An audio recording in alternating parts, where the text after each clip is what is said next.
waiting to find out what was going to happen over the last few months, whether Title 42, the authority which allows an administration to conduct rapid deportations of people out of the country, was going to stay under the Biden administration or go away.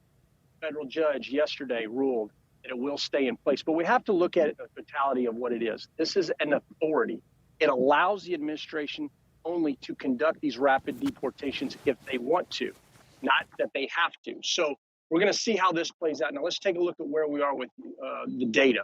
In the last 7 months, the men and women of U.S. Customs and Border Protection have apprehended 1.3 million people, just shy of 1.3 million.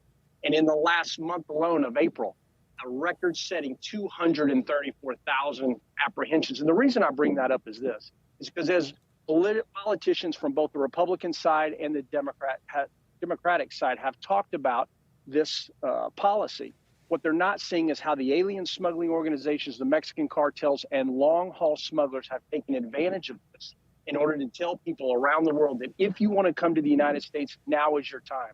And let me give you an example and show you what happened yesterday as the carnage is playing out along that border. This is Roma, Texas. Take a look at some of these photographs of a horrific accident that occurred as a result of a pursuit, which resulted in a horrific crash, rolled over multiple times, and migrants who had just been smuggled by a cartel smuggler got ejected from the vehicle. And the smuggler himself, wearing the red shirt here, as you see, you notice his arm is shredded. I mean, it's broken there pretty good and most likely have to be amputated.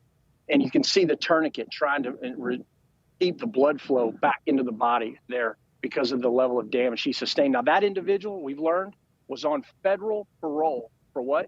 Smuggling of people. And now here it is. Also, look at this migrant, most likely one that's going to pass away, I'm being told by agents on the ground, had to be airlifted from that scene. One other thing I want to show you from this, look at this wristband that was recovered off that migrant who was crushed in this accident. This is what I'm holding in my hand. Ladies and gentlemen, that is not human smuggling. This is trafficking, because the cartel in that area is known as Cartel de Golfo, also known as CDG. They are putting these on men, women, and children. Guys, I've seen this on a 20-day-old child. And what is this?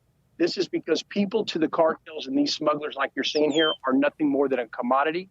And so they're putting them on these folks to determine who has paid the tax to the cartel and who has not, but it's a process. So some who can't afford it get one of these wristbands. They're sent, once they cross into the United States, they're sent throughout the country, but yet they are indebted to a cartel in a foreign country for not only years, but in some cases, decades to come. And I show you these all the time. And this is those adjustments from human smuggling to human trafficking, but it's an example of the carnage that's taking place on that southwest border right now. Well, that's the other thing too, Jason. People should know that down there by the border, you can find those wristbands also lying around. People have clothes up on trees, whether they're drying off or for some other reason. I mean, a lot of trash down there, but you can find those wristbands. Now, let's talk about this human smuggling. We know that people are coming from more than 100 countries. What have you heard about people coming through Texas? Where are they coming from? Where are they going? I've heard Cubans. I've heard people from Russia and Ukraine. I mean, this is a global operation.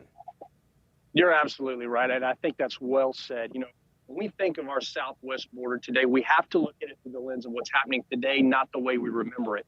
And the world is truly coming. You know, when I'm down there, I'm seeing mostly right now Cubans, Nicaraguans, and Venezuelans. Now, why those particular countries? Because the Department of Homeland Security has said that they can receive a humanitarian parole.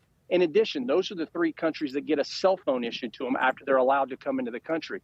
The rest of the world is allowed to get an NTA. The only 3 countries, and this is going to stun a lot of the viewers, I think, the only 3 countries that are being deported right now are Mexican citizens, Hondurans, and Guatemalans. Those are the ones that have become the runners. And that's why in the pursuit that ultimately ended in a crash that I just showed you, who were those folks? Mexican citizens, Guatemalans. An example of the policies that are just failing. It's unbelievable what's going on down there, and you could see what's happening, but until you're down there yourself to see it firsthand, that is something that if you want to experience it, go ahead, because you really need to see it to believe it. Jaeson Jones, thanks for keeping us updated. Stay safe. We'll see you soon. Always good to be with you. Be safe.